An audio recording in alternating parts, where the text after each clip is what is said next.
What's going on, everyone? Just getting things ready to head out to Valemont. I got this tiny little tripod phone thing, just for more still shots instead of trying to, hold the phone and stuff like that. We're not out on the road yet.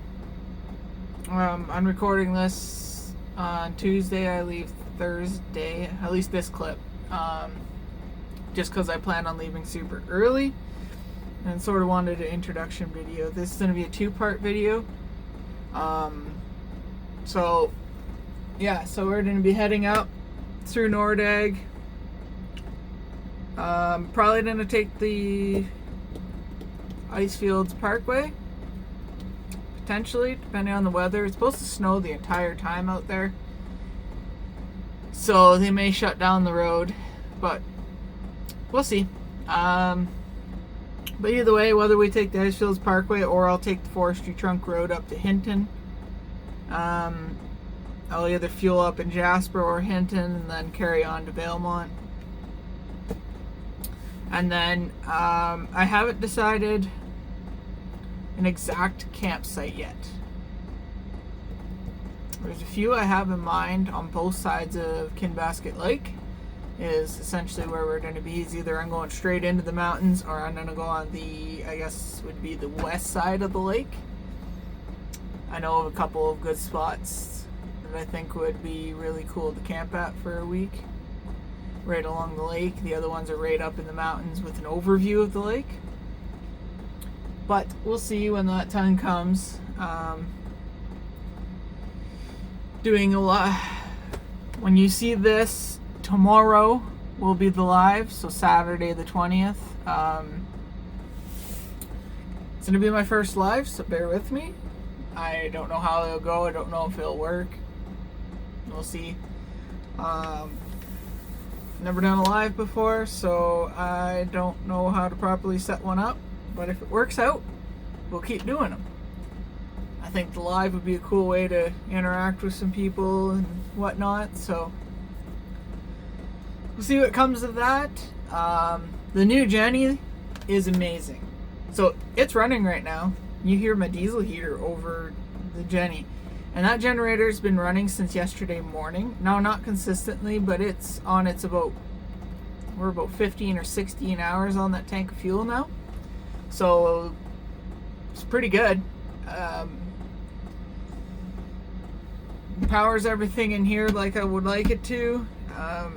The other thing is I still need to get that power set up. I ended up getting,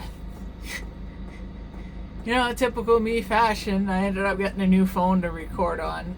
Decided to go with the 2-phone route just because I think that's going to be more ideal, because both phones will sync together in the same gallery, so I can pick and choose footage between the two. I can grab and edit. I went with the S25 Ultra as my, I guess, primary personal half and half phone, and then I have an S25 as the other one, which is this guy here. Both are great. Both phones are also paired with my laptop, so that's another nice thing, is I don't have to sit there and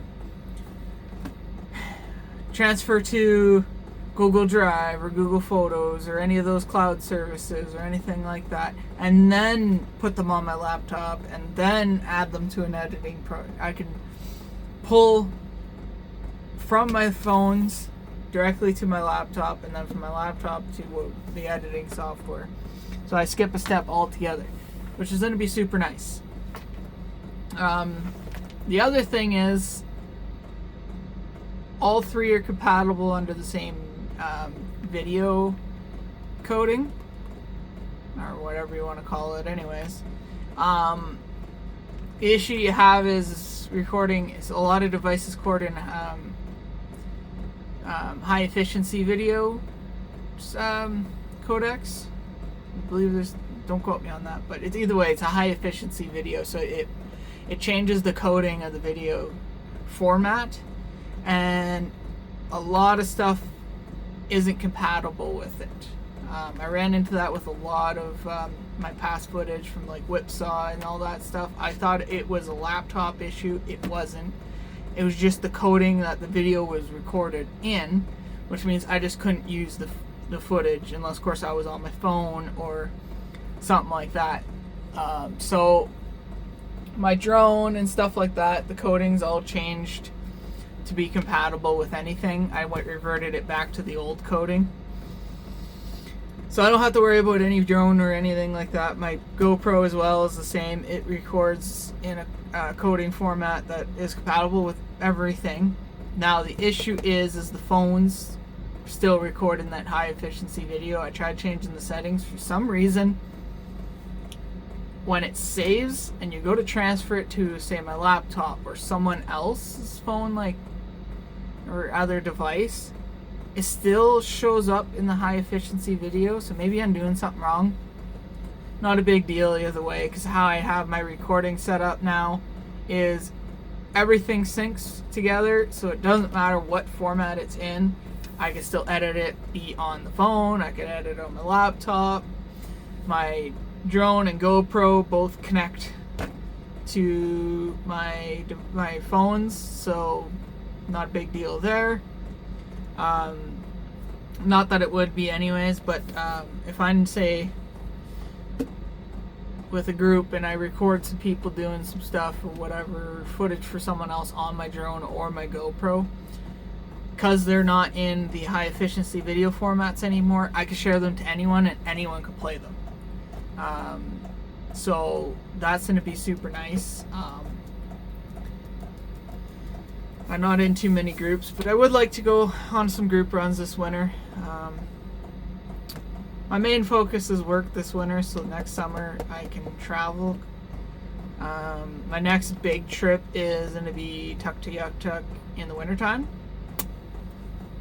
They are under an extreme cold snap right now. Like, they're hitting like the minus 50s and 60s Celsius, which that doesn't matter. That's the same in Fahrenheit anyways. It's cold. It's cold. Stuff breaks, stuff freezes, which is, stuff freezing is what I want, because that means those ice crossings are going to be frozen solid and open by the time I get back up there. I got to figure out the heat thing on my truck. I don't know if the thermostat is just too cold, or it's stuck open, or something along that line, because the engine is not having issues getting up to a certain temperature. It hits about 140, and then that's all it will run at. It will not get any warmer than that, which in turn means barely any heat inside the cab, which sucks, because that cab ain't very thermal to begin with, because it's all metal. It's not a modern vehicle where you can get some heat and eventually it'll warm up. No, this old girl, if it don't warm up in there, sorry, but you're freezing. You're not getting anything. So I need to figure that out, because in minus 28, it's bloody cold inside that cab when you're driving down the highway. I could not imagine in minus 40 or minus 50. That also said, in minus 40 or minus 50, those running temps are going to be even colder if in minus 28 it's only getting to 140. These old Dreams in particular like to sit between 170 and 200. That is its optimal running temps. You get good heat, good fuel atomization, everything. Like, everything is just happy and cozy at those temps.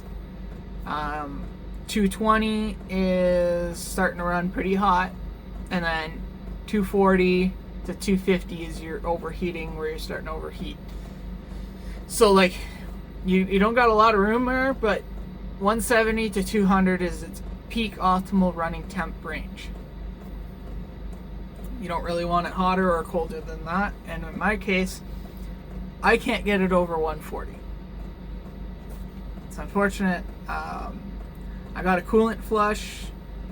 Coolant is staying where it is, but I think when it flushed it, because during the July trip I had a bunch of sealants and stuff in there because I had a leak, and then discovered that it was a blown seam on the bottom of the rad, which I fixed. But the issue is that entire system had that stupid gunky little sealant you buy and stuff like that. So I think when they flushed it, it flushed a bunch of that gunk into the thermostat, and I think it's the thermostat that's actually stuck open now. Because if it was working properly, it still should hit about 160, because that's where the thermostat in it is. It's a 160 or 165 or something like that. Either way, it's not even getting to that, so I think it's just staying stuck open, and then it's just consistent coolant, just solid flowing. That's easy to change. I just need to figure out what it is and grab a new one. I mean, for $10, I may as well just change it anyways for the winter time, because it'd be nice to put like a 180 in there, maybe even a 195 if I go all the way up there, because it is going to be cold. The original plan was, before I got the truck campers, I was going to use my SUV and go up there and do the tuck trip in the winter time, and then use the truck in the summer. I now really want to take the truck camper all the way up there and spend a night or two and then head back, and then in the summertime do the same, because everybody and their bloody mom does it in the summer. I want to do it in the wintertime. Be that different guy that does it like that. And if you actually do some research up there along like Nuvik and stuff like Nuvik, I think it's a Nuvik. Anyways, a few of the communities, regardless, do like sled dog racing and like all this like different winter activities, which I think would be super cool to see. And so that's why I want to spend a couple of days, just take my time going up, spend a couple of days in Tuck, and then take my time coming back. I kind of done up to the Arctic Circle section, as you've seen in my Yukon video. So I have an idea now on how long it takes to get through there, where the gas stations and all that stuff is. So I could plan this out a lot better. I'm hoping in January, maybe January or February to do it, because right now they're in like few hours of daylight, so you're not going to see much. It's going to be really hard to film anything. But if I go with it a little bit later, things will start lightening back up a little bit longer anyways. So that's going to be the plan. These days off, you're going to see some camping and winter stuff. Yeah, some cooking. Like I said, it's supposed to snow the entire time I'm out there, which means it should be absolutely beautiful.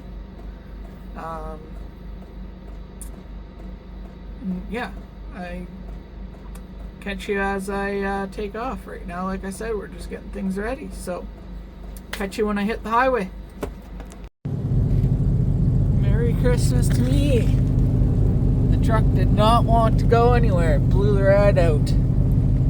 Joyous. It wasn't frozen, it's just that repair I did in the summer, well, that's how long it lasted. Well guys, had a damper in the plans. Unfortunately the rad decided to blow up on the truck before I even got out of town. So as a plan B, we're heading out to Red Deer and hoping to find a trailer I could pick up. I can put the truck camper on the trailer, and then I can tow it behind either vehicle, because as it stands, I can't find a rad anywhere for that truck right now. I'd have to ship one in, and that's at least a week. Unfortunately, that means I have all my days off spent waiting for it. So I'm hoping to find a trailer within my budget. Throw the truck camper on it, throw it on the back of the SUV, haul it out somewhere. It probably won't be Valemont or anything. I might might not go as far. I don't know. I'm a little flustered right now because that was super upsetting, because I had just filled up both tanks in the truck, all the jerry cans, packed all the food, everything in the camper. Like, I was literally about to head out of town. I was just stopping back off at the SUV in my storage lot because I had forgot my laptop, and less than a kilometer from the SUV, it decided to blow. How I knew it decided to blow is because I went from barely any heat to absolutely no heat, and the temperature gauge just started climbing, which is exactly what it did to me in the summer, minus the heat part, because obviously I wasn't playing with the heat in the summertime, but the temp gauge just started skyrocketing on me out of the blue in the summertime. It blew the repair that I did apart. I knew that repair was not going to last forever. I was hoping I could get one more trip out of it and then order in a nice rad for it. But it was right along the seams where the tanks are essentially pressed, or whatever they do. It's a copper rad, so they're not welded or anything. They're just kind of, I guess, soldered together or something. I don't know. Anyway, so I had repaired it back in July when we were out in BC at the Leisure Hot Springs or something like that. I forget where we were. Anyways, so it lasted. I mean, I can't be too mad. I put a lot of miles on that trail side repair. Literally, like, did it in the parking lot of the hot springs. Like, I went all the way up to the Yukon and back. Like, I probably put on a solid 10,000 kilometers on that repair. So, like, it lasted a long time. It just sucks that it happened now. I suppose the hindsight of it is it's better than it being in the middle of the mountains in Valemont, because there is nothing near there. You're from the spot I wanted to go, from Valemont, the town of Valemont, to the spot is 125 kilometers back. I would rip through so much coolant trying to do it because it was just pouring out. Like, it was just bad. So that's where we are now. If I can't get a trailer, I'll probably pack some of the food and stuff. I still have my little 12-volt fridge cooler thing in here. I'll plug it in. We'll go do a smaller adventure somewhere, maybe do some sightseeing. Totally ripped to the island, but they're having some floods and all sorts of stuff, and I just don't want to be caught up in that. I'd rather give them their space, let them, the folks that live out there or that are stuck out there, deal with their stuff. There's no point in going there and adding to the more people in there.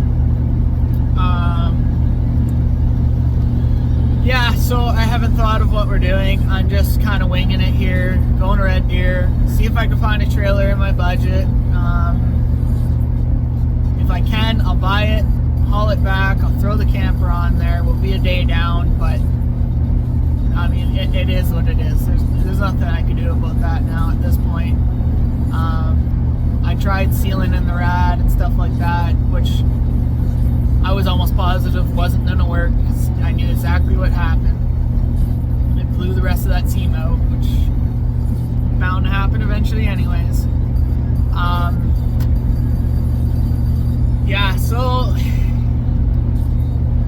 The camper's 8 feet long on the base, so I'm hoping to find a trailer that's at least 8 feet.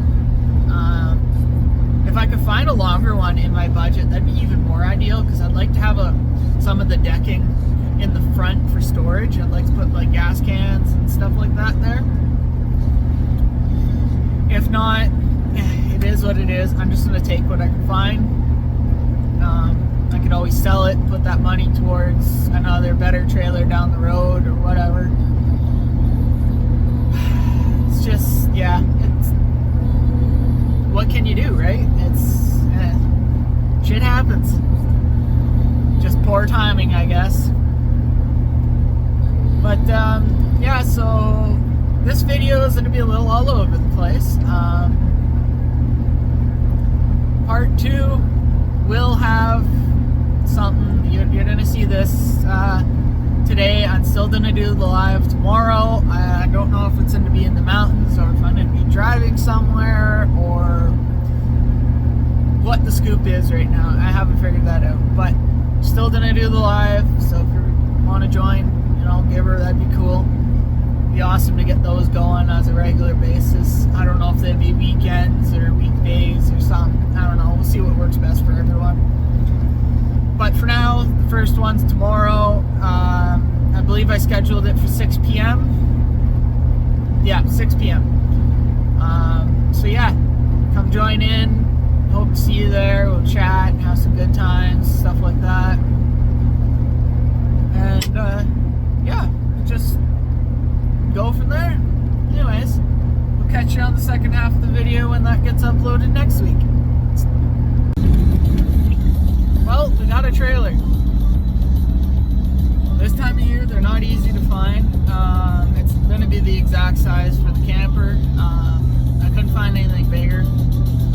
It wasn't really the budget issue. It was just stock. No one had anything. So I got a 4x8 flat deck trailer.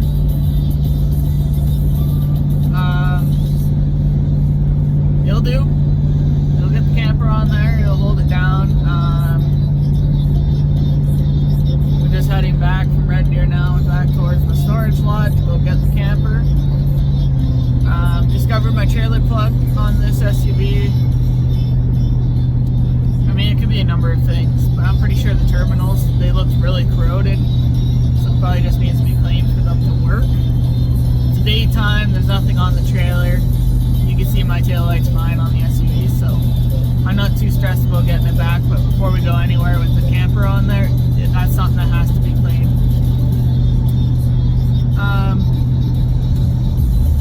And yeah, catch you when I get the camper on there. I'll show you it all on there.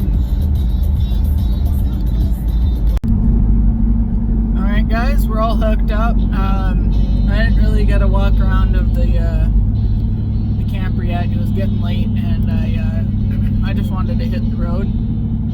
So we're not going to Valemont. Not this run. There's some pretty bad weather and stuff like that through the passes, and I don't know how this trailer is going to handle this camper yet. So we're just heading out towards Nordegg-ish, a little past Nordegg to be honest with you, but camp out there in the morning. I will get, sorry guys, the road's rough. I will get a video of the outside during the day. I got to take off the other 2 jacks, so I'm going to be tinkering around and stuff in the morning, and then we'll get a good video of the setup. It's not bad. Definitely could use a bigger trailer. Like this is like the bare minimum size, like bare minimum. But whatever, it is what it is. It's getting me out, so I am gonna take it. I won't push it too far, just stick to the main dirt roads. Well, I guess they're winter roads now, but either way, I'm just gonna head up the trunk. I know a few good spots to just hang out and whatever. Maybe I'll move in the morning, but we'll cross that bridge when that time comes. Anyway, I'll check back in with you in the morning and show you the camper on the trailer.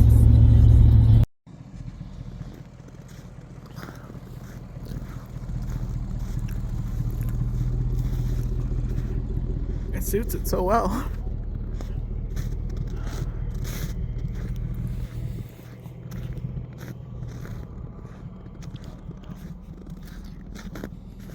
I think it fits perfect. The only reason why this side looks weird is because of that bathroom area. Otherwise, it fits perfect. Alright guys, all set up. It's a little dark, but I'll get a nice view of this spot in the morning. But there's a little river creek thing on the other side here. Nice big open area if you wanted multiple people. Jenny's going, of course. Got fuelage.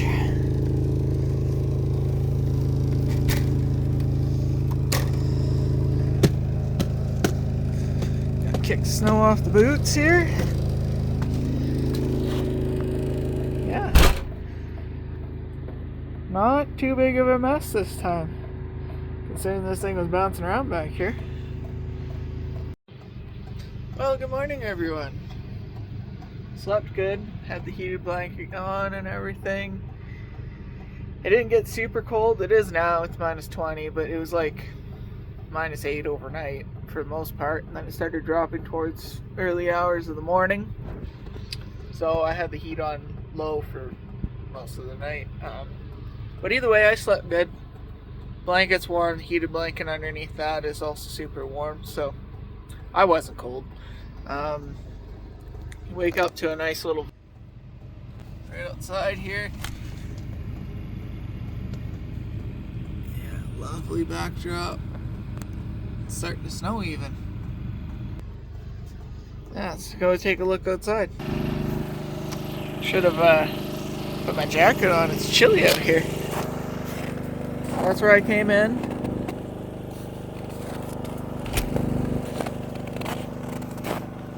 Yeah, this is a lovely spot. I'm eyeballing it a lot. Check that view out. Like,